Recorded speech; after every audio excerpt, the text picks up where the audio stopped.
Hello, আসসালামু আলাইকুম। আশা করি সবাই ভালো আছেন। কথা বলছি engineer Rashed, world operate freelancer. আপনাদের বেশিরভাগ সময় আমাদেরকে প্রশ্ন করেন ইটাফ সেভ তারপরে স্টার্ট প্রো দিয়ে ফ্রিল্যান্সিং করা যাবে কিনা। তো ইটাফ সেভ, স্টার্ট প্রো এগুলো দিয়ে আপনি ফ্রিল্যান্সিং করতে পারবেন, কিন্তু অসুবিধাটা যেটা হচ্ছে যে এই তুলনামূলকভাবে ফ্রিল্যান্সিংয়ে এই জবের কোয়ান্টিটিটা কম, মানে পরিমাণটা কম। আমি যদি আরেকটু বলি যে আপনি যদি world best construction estimation software দিয়ে সার্চ দেন, world best construction project management software দিয়ে সার্চ দেন, তখন আপনি সেখানে দেখবেন যে বিল্ডার ট্রেন্ড, প্রোক্রো, তারপরে প্লেন সুইফট, স্ট্যাক, স্মার্টশিট, এই জিনিসগুলো আসতেছে।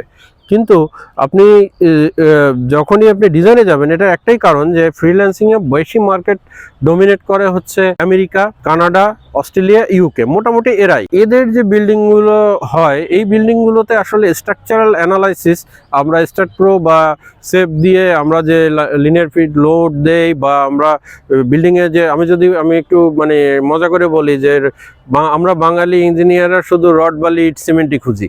তো সেখানে আমাদের যে মেইন স্ট্রাকচারাল এলিমেন্ট, সেই বিল্ডিংগুলো কিন্তু ইউএসএ, কানাডায় একেবারেই নাই বললে চলে। ইউকেতে কিছু আছে, অস্ট্রেলিয়া কিছু আছে, কিন্তু তারা বেশিরভাগই উডেন স্ট্রাকচার। সুতরাং উডেন স্ট্রাকচারে আপনার ডেফিনেটলি ওই লোড অ্যানালাইসিসের ক্ষেত্রে এতটা ডিপেন্ডেবল না যে আপনার কতটুকু লোড অ্যাসাইন করলেন, তারপর সফটওয়্যারকে দিলেন, সফটওয়্যার অ্যানালাইসিস করলো। আবার আমাদের সফটওয়্যারের অ্যানালাইসিসের মধ্যেও একটু চিন্তাভাবনার বিষয় আছে। আমরা সফটওয়্যারকে দেই, কিন্তু ইনডেপথে সেই প্রেক্ষাপটে আমি পরে যাব। তো সেক্ষেত্রে দেখা গেল, আমি যদি তর্কের খাতিরে বলি, তাহলে 100 জন ক্লায়েন্ট যদি আমার আসে, Stack, PlanSwift, Smartsheet, Buildertrend, Procore, JobTread, bit connect, তারপরে কনস্ট্রাকশন কানেক্ট, তো সেখানে দেখা যায় যে 90 জন ক্লায়েন্ট আসবে, এটার হয়তো 5টা ক্লায়েন্ট আসবে আমার ইট্যাপস বা সেভ বা এবং সেটাও মোস্ট প্রবাবলি যদি আসে তাহলে হয়তো ইউকে থেকে আসতে পারে বা অস্ট্রেলিয়া থেকে আসতে পারে। তো আমি আসলে বিকেলে খুব সুন্দর একটা জায়গায় আসছি। এই জায়গাটার মাঠটা অনেক সুন্দর, এটা খুলনার একটা জায়গা। তো ভাবলাম যে আপনারা অনেক প্রশ্ন করেন, প্রশ্নের উত্তরগুলো দিতে যেয়ে আমি দেখলাম যে আপনাদের জায়গাটাও একটু দেখাই। খুবই সুন্দর, একটা চমৎকার একটা মাঠ, একটা তাল গাছ আছে। এরকম আসলে ন্যাচারাল টোন পাওয়াটা মুশকিল আমাদের এক্সস্টেড লাইফে। তো সুতরাং যেটা বলছিলাম, প্রায় ভাবেন না যারা স্টার্ট প্রো, সেভ বা ইটাপ জানেন, আপনি ধরেন ওই 10টা ক্লায়েন্টের জন্য তো আপনি প্রিপেয়ার্ড। সাথে আপনি যদি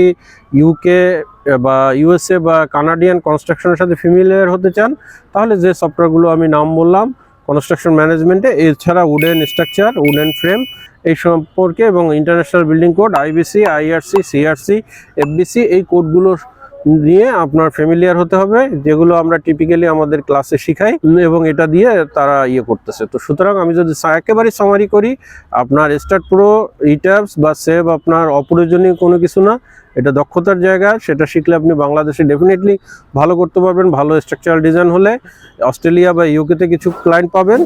আর সাথে যদি আপনি যে সফটওয়্যারগুলো আগে বললাম ওগুলোকে যদি আপনি কোপ করতে পারেন, তাহলে your near future will be ultimate strength. So আপনি মোটামুটি 360 ডিগ্রিতে অলরাউন্ডার বলতে পারবো, যে আপনি অলরাউন্ডার হয়ে গেলেন।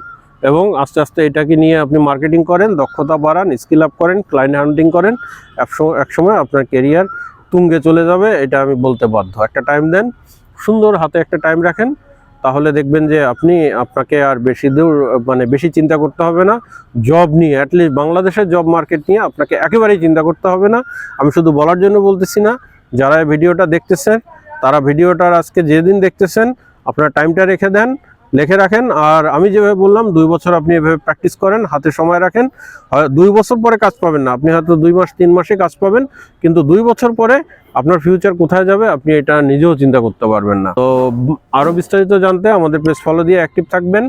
যারা ইউটিউব থেকে দেখছেন চ্যানেলটা সাবস্ক্রাইব করে রাখবেন। আমি এইসব ব্যাপারে যেগুলো টপিকস বললাম, প্রতিটা টপিক্সের উপরে আলাদা আলাদা করে ভিডিও করব, প্রতিটা সাবজেক্টের উপর আলাদা আলাদা ভিডিও করব। পরিশেষে একটাই কথা সবসময় বলি, থিঙ্ক ওয়েল, ডু বিউটিফুল। ভালো থাকবেন সবাই। Thank you very much.